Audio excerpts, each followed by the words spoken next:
Hey, this is Josh Marshall from TPM Media. We are at the Personal Democracy Forum conference here in Lower Manhattan, and I'm here with Jay Rosen, who is a professor of journalism at NYU, right? And basically the open source journalism maven. Thank you. So now I want to talk. So what is open source journalism?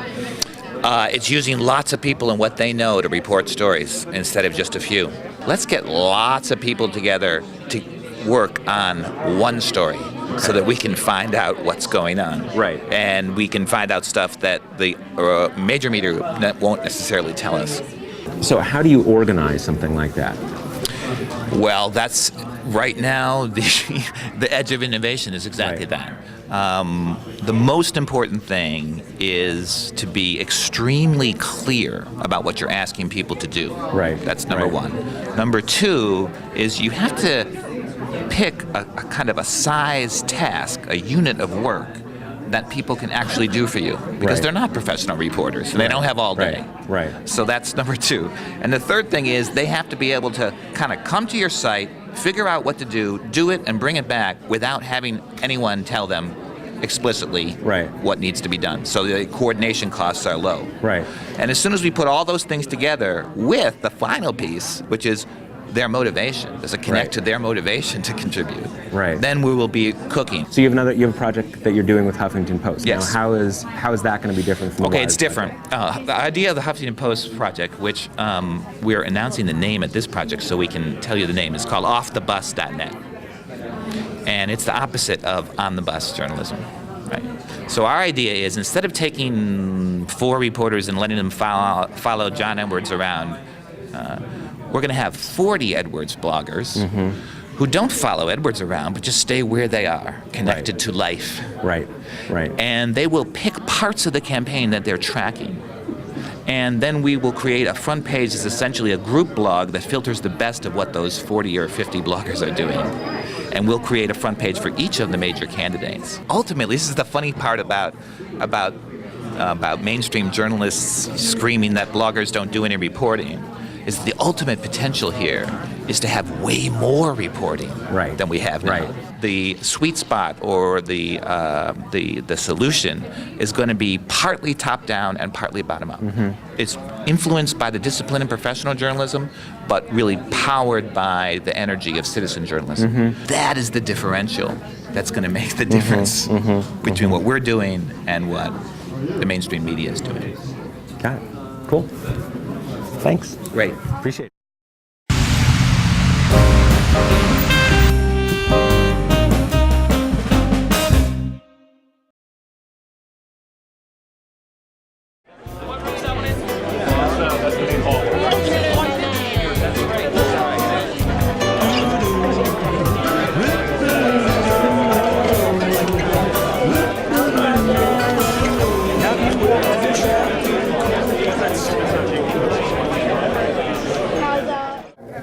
So, Yochai Bentler, law professor at Yale Law School, and you write a lot about distributed information gathering, information networks. I mean, at this conference we're at, people are talking about open source journalism, which I guess is a subset of that.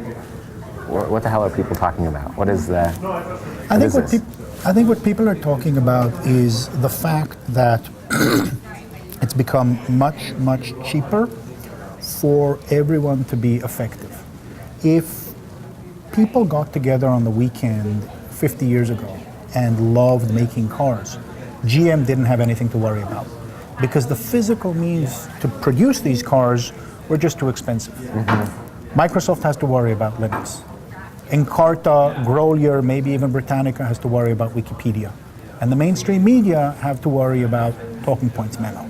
Citizen journalism actually isn't just about a few more voices. It's about changing people's perception of the extent to which they, when they stumble across something that annoys them, can actually do something about it. They're not 6 degrees of separation from somebody whose voice could be heard. They could be heard directly, or maybe they're 1 degree of separation. And when you're 1 degree of separation from being able to do something about something, you might actually do it. The big symbol of the change is free and open source software.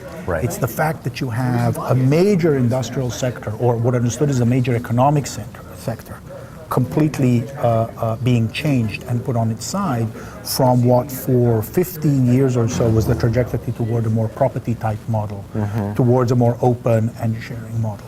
What's left to concentrate, what's left to extract the rents is the legal right to use the existing universe of knowledge and convert it into new.